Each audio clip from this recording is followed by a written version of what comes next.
नमस्कार, SBT news में आपका स्वागत है। पेश है 19 अगस्त सोमवार सुबह 6:15 बजे राजस्थान की बड़ी खबरें। केंद्रीय गृह मंत्री अमित शाह ने रविवार को अहमदाबाद में नागरिकता संशोधन अधिनियम के तहत 188 शरणार्थियों को नागरिकता प्रमाण पत्र प्रदान किए। एक अन्य कार्यक्रम में भी शाह ने अहमदाबाद नगर निगम की लगभग 1003 करोड़ रुपए की विभिन्न विकास परियोजनाओं का उद्घाटन और शिलान्यास किया। शाह ने कहा कि सीएम देश में बसे लाखों लोगों को सिर्फ नागरिकता देने का नहीं बल्कि न्याय और अधिकार देने का कानून है। मलेशिया के प्रधानमंत्री अनवर बिन इब्राहिम आज सोमवार को भारत की 3 दिन की यात्रा पर नई दिल्ली आ रहे हैं। विदेश मंत्रालय ने आज यहां बताया कि प्रधानमंत्री नरेंद्र मोदी के निमंत्रण पर मलेशिया के प्रधानमंत्री दातो सेरी अनवर इब्राहिम 19 से 21 अगस्त तक भारत की राजकीय यात्रा पर रहेंगे। विदेश मंत्रालय के अनुसार 20 अगस्त को मेहमान प्रधानमंत्री अनवर इब्राहिम का राष्ट्रपति भवन के प्रांगण में परंपरागत ढंग से रस्सी स्वागत किया जाएगा। सवाई माधोपुर में टापुर पंचायत के ढील बांध में एक युवती सेल्फी लेने के चक्कर में नीचे बांध के ओवरफ्लो क्षेत्र में गिर गई। पानी की मात्रा ज्यादा होने के कारण युवक की लगातार तलाश जारी है, लेकिन खबर लिखे जाने तक युवक का कोई पता नहीं लगा। मौके पर बड़ी संख्या में लोग मौजूद थे और स्थानीय गोताखोर उसकी तलाश कर रहे थे। ग्रामीणों ने बताया कि सुरेश बैरवा यहाँ ढील बांध पर घूमने आया था। रविवार सुबह करीब 9:30 बजे बांध के ऊपर खड़ा होकर सेल्फी ले रहा था।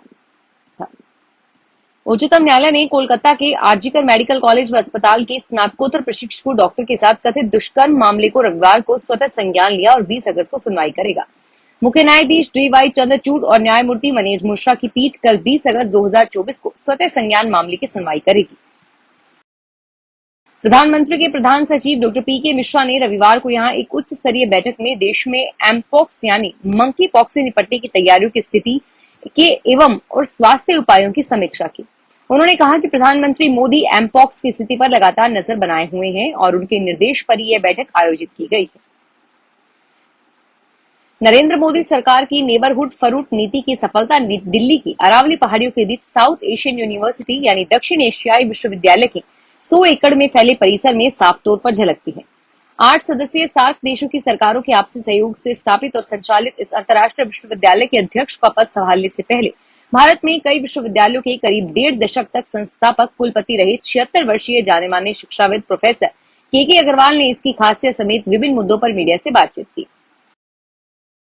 राजस्थान में भारी बारिश से हुए नुकसान के बाद कांग्रेस नेता सचिन पायलट ने राज्य सरकार पर निशाना साधा। टोंक में अतिवृष्टि से प्रभावित क्षेत्रों का दौरा करने के बाद पायलट ने कहा कि मुख्यमंत्री हेलीकॉप्टर दौरों से समाधान नहीं निकलता है। उल्लेखनीय है कि आपदा राहत मंत्री किरोड़ीलाल मीणा ने अपने पद से इस्तीफा दे चुके हैं और उनका इस्तीफा अभी स्वीकार नहीं हुआ। राजस्थान के उदयपुर शहर के गत शुक्रवार को एक सरकारी स्कूल में हुई चाकूबाजी घटना से उत्पन्न तनाव के बाद रविवार को स्थिति सामान्य और इंटरनेट सेवाएं दूसरे दिन भी बंद रही। शहर के अधिकांश बाजारों में दुकानें सामान्य दिनों की तरह खुली रही। हालांकि रविवार को अवकाश के कारण कई दुकानें बंद भी रही। इसी दौरान संभागीय आयुक्त राजेंद्र भट्ट ने द्वारा उदयपुर नगर विकास प्राधिकरण क्षेत्र में शुक्रवार शाम को 24 घंटे के लिए इंटरनेट सेवाएं स्थगित करने के आदेश को अगले 24 घंटे के लिए बढ़ा दिया गया। राजस्थान में करौली व कोटा के हाड़ौती क्षेत्र में लगातार हो रही बारिश के चलते धौलपुर में चंबल नदी में जलस्तर खतरे के निशान को छू रहा है। चंबल नदी के खतरे का निशान 130.79 मीटर है, जबकि रविवार को चंबल नदी का जल स्तर 129.30 दर्ज किया गया। धौलपुर जिले में बांध और नदी का जलस्तर बढ़ने से कई सहायक नदियां भी उफान पर है। राजस्थान के सीएम ने कहा है कि रविवार के अलावा अन्य छुट्टियों पर भी भर्ती परीक्षा करवाई जाएगी। उन्होंने कहा कि हर क्षेत्र में भर्तियां निकलेगी जहां भी आवश्यकता है। इसके लिए हमने पूर्ण रूप से कैलेंडर भी बनवाया है, क्योंकि पेपर कराने के लिए रविवार को हमें संस्थाएं मिल जाती है। सवाल उठा है कि इतनी जल्दी सभी परीक्षाओं के पेपर नहीं हो पाएंगे। हमने कहा कि बीच में जो छुट्टियां होती है उसका भी कैलेंडर बनाएं। लगातार छुट्टियों में भी पेपर करवाइए, जिससे हमारे युवाओं को जल्दी से जल्दी पेपर हो सके और परिणाम निकल सके। भाई बहन के प्रेम का प्रतीक रक्षाबंधन पर्व आज सोमवार को मनाया जाएगा। आमतौर पर रविवार को सुना रहने वाला श्रीगंगानगर का बाजार गुलजार नजर आया। शहर के बाजार में रविवार को सुबह से लोगों के पहुंचने का क्रम शुरू हो गया था। बाजार में खूबसूरत डिजाइनर राखियां सजाई गई है और इनमें सबसे ज्यादा मांग रेशमी धागों की है। कोलकाता की बनी राखियों की कई खास डिजाइन बाजार में है और इसमें चंदन की बनी राखियां, मोती और सितारों की राखियां, ब्रेसलेट आदि डिमांड में है। चित्तौड़गढ़ शहर में हो रही बाइक चोरी के मामले में पुलिस ने 9 बाइक बरामद करते हुए 2 आरोपियों को गिरफ्तार किया है। एसपी सुधीर जोशी ने बताया कि 7 अगस्त को शहर के पद्मावती मैरिज गार्डन से राहुल जाटिया की मोटरसाइकिल चोरी हो गई थी। डीएसपी तेज कुमार के निर्देश पर एक टीम का गठन किया गया और शहर में लगे सीसीटीवी फुटेज का विश्लेषण करने के बाद मुखबिरों की सूचना पर 2 चोरों के बारे में पता चला।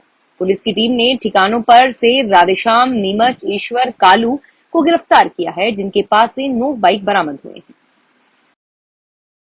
डीग जिला पुलिस ने साइबर ठगों के खिलाफ बड़ी कार्रवाई को अंजाम दिया। कामा थाना, कैथवाड़ा और डीएसटी टीम ने कार्रवाई करते हुए 29 साइबर ठगों को गिरफ्तार किया है और साथ ही 10 नाबालिग को पकड़ा है। आरोपियों के कब्जे से 34 मोबाइल, 39 फर्जी सिम, चेकबुक, एक पिस्टल, एक कट्टा और 2 कारतूस बरामद हुए हैं।